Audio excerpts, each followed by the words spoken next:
गांव की सुबह बिल्कुल आम थी। लोग अपने काम में लगे थे, लेकिन किसी को नहीं पता था आज कुछ बहुत बुरा होने वाला है। गांव की एक छोटी लड़की रास्ते के बीच खड़ी थी और किसी को देख रही थी जो वहां था ही नहीं। वो धीरे धीरे एक नाम ले रही थी, रामू, रामू इधर आओ। खेत में काम कर रहा रामू अचानक रुक गया। उसे अपना नाम साफ साफ सुनाई दिया। वो बिना सोचे उस आवाज के पीछे चल पड़ा, जैसे कोई उसे अपने बस में कर चुका हो। लेकिन वो लड़की अब इंसान नहीं थी, उसकी परछाई कुछ और बन चुकी थी। जंगल के अंदर जाते ही चारों तरफ से फुसफुसाने की आवाजें आने लगी, जैसे कोई उसे घेर रहा हो। अंधेरे से एक साया उभरा, वही डायन जो नाम लेकर लोगों को अपने पास बुलाती थी। रामू का शरीर जम गया, वो हिल भी नहीं पा रहा था और वो डायन अब उसके बिल्कुल पास थी।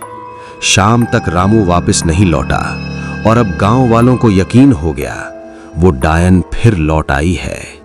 रात होते ही पूरा गांव डर से एक जगह इकट्ठा हो गया, लेकिन उन्हें नहीं पता था वो डायन उनके बीच ही छिपी है। अचानक एक आदमी की लालटेन बुझने लगी और उसी पल किसी ने उसके कान में उसका नाम फुसफुसाया। वो धीरे से पीछे मुड़ा, लेकिन वहां सिर्फ अंधेरा था या शायद कुछ और।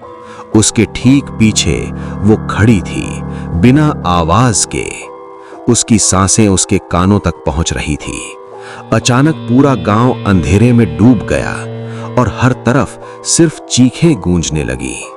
सुबह होते ही गांव की गलियां खाली थीं और कई लोग बिना कोई निशान छोड़े गायब हो चुके थे। डर के मारे गांव वाले मंदिर पहुंचे, जहां पुजारी ने कहा, "ये कोई आम डायन नहीं है।" पुजारी बोला, "ये वो डायन है जो नाम लेकर आत्मा को अपने बस में कर लेती है।" तभी एक और आदमी ने अपना नाम सुना और वो बिना कुछ बोले अंधेरे की तरफ बढ़ने लगा। अब वो डायन एक एक करके पूरे गांव को अपने पास बुला रही थी और कोई भी उसे रोक नहीं पा रहा था। मंदिर के अंदर पुजारी मंत्र पढ़ रहा था, लेकिन उसकी आवाज में भी डर साफ झलक रहा था। अचानक पुजारी रुक गया।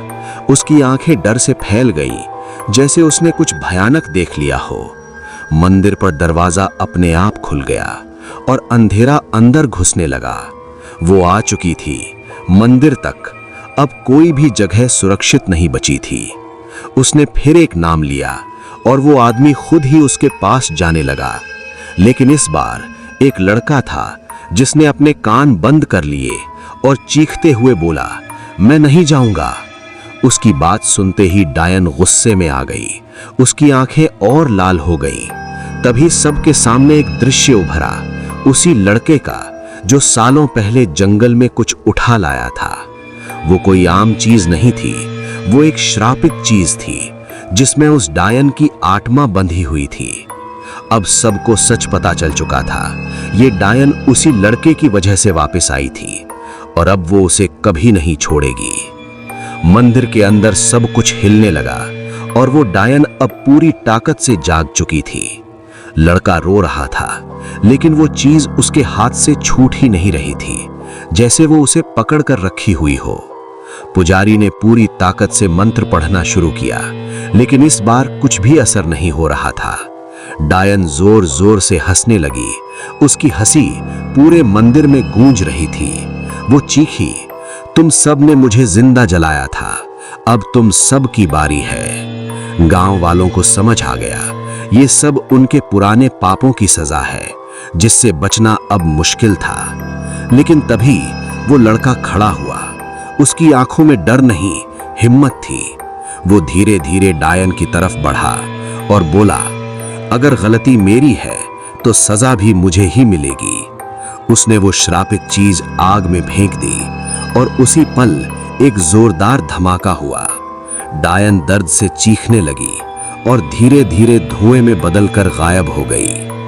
अगली सुबह गांव फिर से शांत था, जैसे रात में कुछ हुआ ही नहीं था। गांव वालों ने राहत की सांस ली। उन्हें लगा डायन अब हमेशा के लिए खत्म हो चुकी है।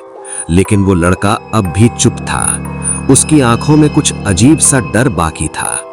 उसने अपने हाथ की तरफ देखा, जहां एक काला निशान धीरे धीरे उभर रहा था, और अचानक उसकी आंखों में उसी डायन की झलक दिखी। रात होते ही फिर से वही अजीब सन्नाटा गांव में फैल गया। वो लड़का घर के बाहर खड़ा था, लेकिन उसकी परछाई उसकी नहीं थी। उसकी परछाई धीरे धीरे उसी डायन में बदलने लगी, और फिर उसने धीरे से किसी का नाम लिया, सुरेश, इधर आओ।